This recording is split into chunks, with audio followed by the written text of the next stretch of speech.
भगवान की लीलाओं का गायन और भगवान की लीलाओं का श्रवण सबसे जल्दी निष्पाप करता है। निष्पाप करने वाला सबसे बड़ा तीर्थ है भगवान की लीला कथा श्रवण और गायन। जिस समय पीछे पीछे ग्वाल वाल यश गान करते चल रहे हैं, आगे भगवान श्री कृष्ण की घुंघराली अलकावली गौओं के खुरों से उड़ उड़ करके रज, माथे पर अलकावली पर, सिर पर मोर पंख का मुकुट और केश पास में सुंदर जंगली पुष्प सखाओं ने गूथे, नेत्रों में मधुर चितवन, मुख पर मनोहर मुस्कान और मधुर मधुर मुरली बजाते हुए ग्वाल बालों के साथ ब्रज में प्रवेश कर रहे हैं। गोपियां भाग करके मार्ग में खड़ी हो जाती, दिन भर इंतजार करती, शाम के जब देखती कि नेत्रों को जीवन दान देने वाले श्री कृष्ण आ रहे हैं।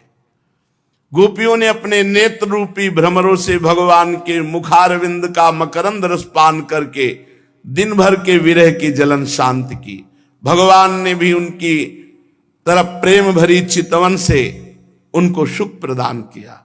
यशोदा मैया रोहिणी जी का हृदय वात्सल्य स्नेह से उमड़ रहा था। उन्होंने बलराम जी और भगवान श्याम सुंदर के घर पहुंचते ही इच्छा अनुसार उनको स्नान कराया, वस्त्र पहनाया, फिर खिलाया पिलाया। दोनों भाइयों ने माताओं का परोसा हुआ स्वादिष्ट अन्न भोजन किया। इसके बाद बड़े लाड़ प्यार से दुलार करके यशोदा और रोहिणी जी ने उन्हें सुंदर सैया पर सुलाया। भगवान श्री कृष्ण इस प्रकार वृंदावन में अनेकों लीलाएं करते। एक दिन अपने सखा ग्वाल बालों के साथ यमुना तट पर गए। उस दिन बलराम जी साथ नहीं गए थे। जब कोई विशेष लीला करनी होती थी तो बलराम जी को किसी न किसी बहाने से भगवान रोक देते थे। और दूसरी बात, ये भैया जी हैं, कद्रू के बड़े पुत्र हैं अनंत शेष भगवान, और उनके पुत्रों में है ये कालिया नाग भी। तो उस दिन बलराम जी को साथ नहीं लाए। जेठ महीना, गर्मी बहुत, अब अत्यंत प्यासे हो गए सब बछड़े गौएं सखा, और किसी को ध्यान नहीं रहा। काली दह में सबने पानी पिया, बछड़ों ने, सखाओं ने, गौएं गोपों ने, पीते ही सब मर गए। इतना जहरीला सांप था कि वो कुंड का कुंड पूरा यमुना जी का जहरीला था। यही अपने घर की बात है, काली दह। भगवान ने देखा कि ये तो बहुत गलत हो गया, हमारे सब परिकर तो पधार गए। कितनी बार पधार गए। हां, देखो आगासुर में, बकासुर में भगवान श्री कृष्ण चंद्रजू ने अपनी अमृत बरसाने वाली दृष्टि से तत्काल जीवित कर दिया। किसी को ऐसा अनुभव ही नहीं हुआ कि हम मर गए थे। सबको चेतना आई, आश्चर्यचकित होकर एक दूसरे को देख रहे, पर ऐसा नहीं पता कि श्री कृष्ण चंद्रजू की अमृत दृष्टि से हम जीवित हुए हैं। हम लोग तो विषैला जल पी जाने के कारण मर चुके थे। भगवान श्री कृष्ण चंद्रजू ने हमें जिला। भगवान की ऐसी लीला है, वो जनाना ना चाहे तो कोई जान नहीं सकता है। भगवान ने देखा कि ये महाविषधर कालिया यमुना जी के हमारे लीला स्थली को ये तो बहुत अशुद्ध कर दिया है। अब ना कोई आचमन कर सकता है। इतना जहरीला जल था कि ऊपर से कोई पक्षी उड़े तो उसकी भाप से मर कर उसी में गिर पड़े। ब्रह्मन भगवान श्री कृष्ण ने यमुना जी के अगाध जल में किस प्रकार सर्प का दमन किया, और कालिया नाग जलचर जीव तो था नहीं।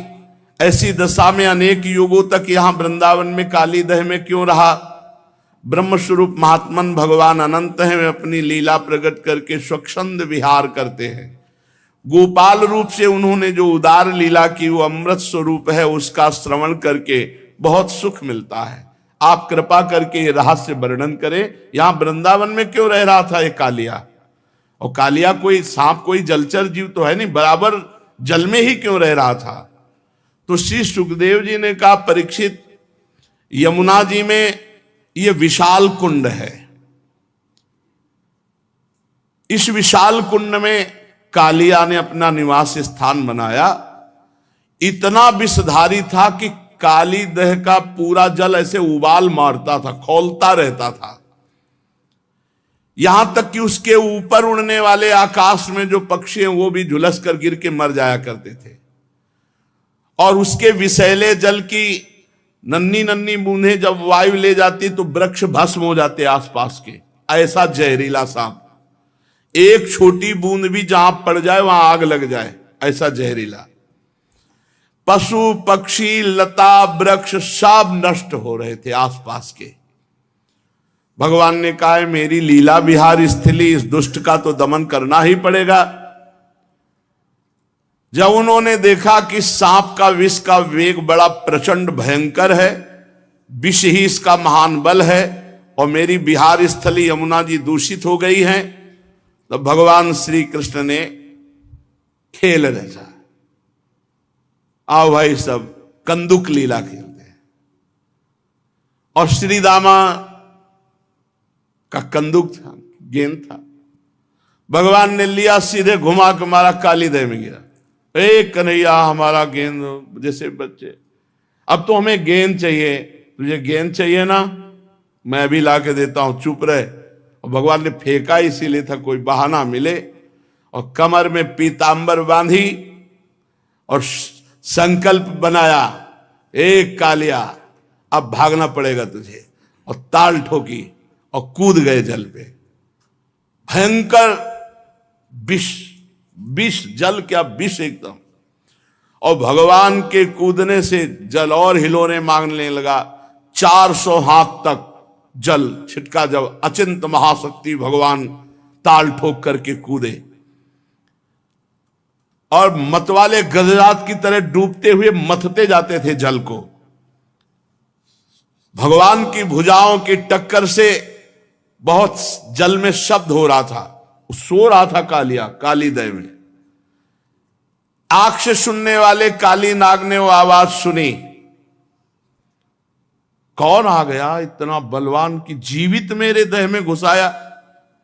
सहन नहीं हुआ, वो चिढ़ करके सामने देखा एक नीलमणि श्याम सुंदर सलोना बालक, वर्षाकालीन मेघ के समान अत्यंत सुकुमार, इतना सुंदर कि थोड़ी देर तो कालिया पहले दर्शन ही करता रहा। वक्षास्थल पर सुनहरी रेखा, पीतांबर धारण किए हुए, मंद मंद मुस्कुराकर भुजाओं से जल को ऐसे मार रहे। कालिया ऊपर से लेके चरण तक दर्शन किया। चरण मानो कमल की पराग की गादी हो नीचे के, इतना आकर्षक रूप की काफी देर तो वो रूप ही दर्शन करता रहा। फिर देखा ये मुझसे तनिक भी भयभीत नहीं हो रहा, मौज से मेरे विषैले जल में खेल रहा। तब उसको क्रोध आ गया और उसने सांप का बल पहले वो बंधन में बांधता है, भगवान को बंधन में बांधा और डसा मर्म स्थानों में। उसके सैकड़ों फण थे। भगवान श्री कृष्ण को नागपाश में बांध करके और अपने फण से डसा। अब तो ग्वाल बाल सब मूर्छित हो रहे हैं, क्योंकि इन ब्रजवासियों ने शरीर सुहृद धन संपत्ति स्त्री पुत्र भोग कामनाएं ये सब त्याग कर भगवान श्री कृष्ण को ही अपना मानते हैं। इसलिए ब्रजवासी सर्वश्रेष्ठ है। गाय बैल बछिया बछड़े सब दुख से डकराने लगे। श्री कृष्ण की ओर टकटकी बांधे हुए सब देख रहे हैं, सबका प्राण व्याकुल। इधर ब्रज में बड़े उत्पात शुरू हो गए। अब शकुन देखकर नंद बाबा ने कहा कि बलराम तुम आज यहाँ क्यों हो? श्री कृष्ण के जरूर कोई घटना घट गई, जरूर घटना घट गई। बड़े भय से व्याकुल हो गए। भगवान के प्रभाव को तो जानते नहीं, वात्सल्य भाव है। बस ये अपशकुन देखकर लगा कि आज तो किसी दैत्य ने श्री कृष्ण का जरूर अहित कर दिया। भय से व्याकुल हो गए, क्योंकि इन सबके प्राण मन सर्वस्व श्री कृष्ण ही थे। भागे ब्रजवासी, नंद बाबा, उपनंद, समस्त ब्रज गोपियां, बूढ़े बच्चे जवान सब। इतने में भागते हुए एक सखा ने आके बताया, गजब हो गया, कन्हैया काली दह में कूद गया और सांप ने जकड़ लिया। अब तो बलराम जी व्याकुल नहीं है, क्योंकि जानते हैं कि हमारे ऊपर शयन करने वाले सांप से तो उनको कोई भय है नहीं, और उनको विष से क्या भय है। ब्रजवासियों को इतना आतुर देखकर हंसते हुए कहा, तुम धैर्य रखो, श्री कृष्ण कोई ऐसे बालक नहीं है, हम जानते हैं अपने भाई के प्रभाव को, तुम धैर्य रखो। लेकिन ब्रजवासी प्यार जो प्रभु से ही केवल किए हुए हैं, सब यमुना के समीप पहुंच गए, सब देख रहे। बाबा मैया तो कूदने ही वाले थे, बलराम जी ने जबरदस्ती बाबा को रोका, और युवतियों ने, ब्रज युवतियों ने, मैया तो भारी व्याकुल। जब दूर से देखा कि कन्हैया नाग पास में बंधे हुए, तो मैया तो बेहोश हो गई कुंड के समीप ही। नंद बाबा भी मूर्छित जैसे हो गए। भगवान मुस्कान भरी चितवन से इशारा कर रहे, सब शांत शांत शांत। लेकिन हर ब्रजवासी को, मेरे प्राण प्रिय श्याम सुंदर को सांप ने डस लिया, सांप ने कस लिया, मेरे तो प्राण वल्लभ जीवन सर्वस्व है। जब यशोदा मैया को होश आता है, कूदने के लिए दौड़ती, फिर ब्रज युवतियां गोपियां पकड़ लेती है, अश्रुधारा, शरीर चेतनाहीन। फिर ब्रज गोपियां कहती हैं कि सुनो, छठवें दिन पूतना को मारा था, आप बल तो याद करो, आपके लाला का कोई ऐसा बल नहीं कि सांप मार डालेगा। पर अधिकांश तो धीरज बंधाने वाले नहीं थे, सब मूर्छित पड़े हुए थे। नंद बाबा के तो प्राण श्री कृष्ण थे, जब देखा सांप ने पकड़ रखा है, बहुत विकल। बलराम जी ने बाबा आप समझो, ये हमारे श्री कृष्ण कोई, पर कौन समझने वाला। तो बलराम जी ने अपनी भागवती शक्ति का प्रयोग किया, सबको जड़ता भाव, कोई कदम आगे नहीं बढ़ा सकता, नहीं तो इतने प्रेम में कोई समझा नहीं, सब काली दह में डूब जाते। अपने भागवतिक बल से सबको जड़ता भाव प्रदान कर दिया, सब एक कदम नहीं चल सकते। अब भगवान ने देखा कि हमारे ब्रजवासी जन तो बहुत दुखी हो रहे हैं, और सांप जो है बहुत प्रफुल्लित है कि हमने बांध लिया और काट लिया।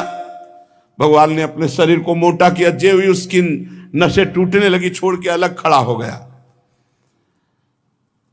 फिर आग बबूला होकर के कालिया नाग ने फुफकार मारते हुए भगवान के ऊपर चोट की, नथुनों से विष की फुहारें निकल रहे, यानी कि काटे तो जहर। कुछ सांप ऐसे होते हैं, ऐसे करते हैं तो धार जैसी विष की गिरती है। अब भी हैं ऐसे कुछ सर्प हैं, लाल लाल आंखें किए मानो भट्टी तप रही हो, और मुख से लपटें निकल रही थी। काली नाग अपनी दोहरी जीभ लपलपा करके दोनों ओठों के किनारों को चाटता हुआ, विष उगलता हुआ भगवान के ऊपर प्रहार करता। और जैसे भगवान श्री हरि के वाहन गरुण जी सांपों से खेलते हैं, ऐसे श्री कृष्णचंद्र जो खेल रहे, पैतरा बदलते वो प्रहार करता, अपने को बचाते। और ऐसे पैतरा बदलते कि हर बार उसके फड़ों पे भगवान थाप का प्रहार करते। अब उसका बल क्षीण होता गया। भगवान ने मारी थाप और छलांग लगाई और चढ़ गए फड़ों पर। कालिया का कितना सौभाग्य, जो मुनियों के हृदय में भी ध्यान में नहीं आते, वो सीधे चरणारविंद मस्तक पर। कालिया के मस्तक पर लाल लाल मणियां थी, सर्प मणि। उन मणियों से भगवान के चरणों की और शोभा हो गई। नृत्य गान समस्त कलाओं के आदि प्रवर्तक जगत गुरु भगवान श्री कृष्ण नृत्य करना चाहते हैं, ये देख करके देवता गंधर्व अपने अपने संगीत वाद्य और भगवान उसके सिर पर नृत्य करने लगे। नृत्य के आचार्य आदि प्रवर्तक है, सब विद्याएं इन्हीं से प्रकट हुई। भगवान के प्यारे भक्त गंधर्व सिद्ध देवता चारण देवांगनाएं जब देखा भगवान नृत्य करना चाहते हैं, तब बड़े प्रेम से मृदंग ढोल नगाड़े दुंदुभियां पुष्पों की वर्षा करते हुए ये सब बज रहे, ताल के साथ भगवान नृत्य कर रहे उसके फड़ों पर। अखिल ब्रह्मांडों का भार लिए हुए भगवान उसके फड़ो, नस नस टूट गई, सारा अभिमान चूर चूर हो गया, मुख से खून उगलने लगा। और जो फण नहीं झुकाता तो ऐसी ठोकर मारते नाचते हुए एड़ी की बस खून उगल देता। प्रचंड दंडधारी भगवान के चरणों की चोट से कालिया नाग की जीवन शक्ति क्षीण हो गई, मुंह से नथुनों से खून उगलने लगा, चक्कर काटकर बेहोश हो गया। तनिक चेत होता, जहां आंख खोलता विष उगलता, भगवान जोर से चरणों की ठोकर मारते उसके फणों पर। नाचते नाचते भगवान ने उसका सब बल और अहंकार रौंद डाला। पुराण पुरुष महाबली भगवान श्री कृष्ण के चरणों पर खून की बूंदें ऐसी पड़ी थी मानो कालिया ने रक्तमय पुष्पों से भगवान के चरणों की पूजा की हो।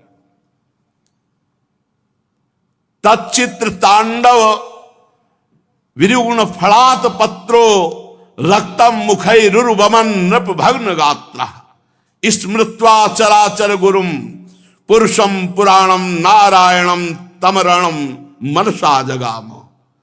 भगवान तांडव करते हुए फणों को उसके ऊपर छिन्न भिन्न हो गए। अब जब देखा कि बस मरने वाला ही हो तो उसे याद आई, हे पुराण पुरुष पुरुषोत्तम भगवान नारायण हमारी रक्षा कर। और ये पता नहीं कि वही चढ़े हुए हैं। भगवान श्री कृष्ण के उदर में संपूर्ण विश्व ब्रह्मांड भारी बोझ से कालिया का ये छोटा मोटा बलवान नहीं, गरुण से लड़ पड़ा था, गरुण जी से। और जब गरुण जी का प्रहार पड़ा तो भागकर यहां छुप गया। भगवान की प्रहार से सब अहंकार चूर हो गया, छिन्न भिन्न हो गए फण उसके। खून की उल्टी करती हुई भगवान नारायण का स्मरण किया। उसकी पत्नियां हाथ जोड़कर भगवान की शरण में आई, नाग पत्नियां चोटी खोल करके। यह अत्यंत दैन्य भाव होता है। और बड़ी घबराहट और पृथ्वी पर लौटकर साष्टांग प्रणाम किया। पृथ्वी पर लौट गई, हाथ जोड़कर प्रणाम किया और भगवान श्री कृष्ण से अपने अपराधी पति को मुक्त कराने के लिए वो स्तुति करने लगी। नाग पत्नियों ने कहा, न्यायो हि दंडः कृत किल विशेषमिस् तवावतारः खल निग्रहाय रिपोः श्रुतानामपि तुल्य दृष्टिर् धत्से दमं फलमेवानुशंसन अनुग्रहोऽयं भवतः कृतो हि नो दंडो असतां ते खलु कल्मषापः यद्दंड सूकत्व ममुष्य देहिनः क्रोधोपि तेनो ग्रहेव सम्मतः। प्रभु, मुझे पता चल गया आप अवतारी पुरुष हैं। उनकी पत्नियां कह रही, क्योंकि मेरे पति को इस दुर्दशा में पहुंचा देना किसी पुरुष की ताकत नहीं। ये परम पुरुष पुरुषोत्तम भगवान आपका अवतार हुआ। मैं अब जान गई, तो आपका अवतार दुष्टों को दंड देने के लिए हुआ है। और ये अपराधी था, प्रभु आपने दंड दे दिया, उचित है।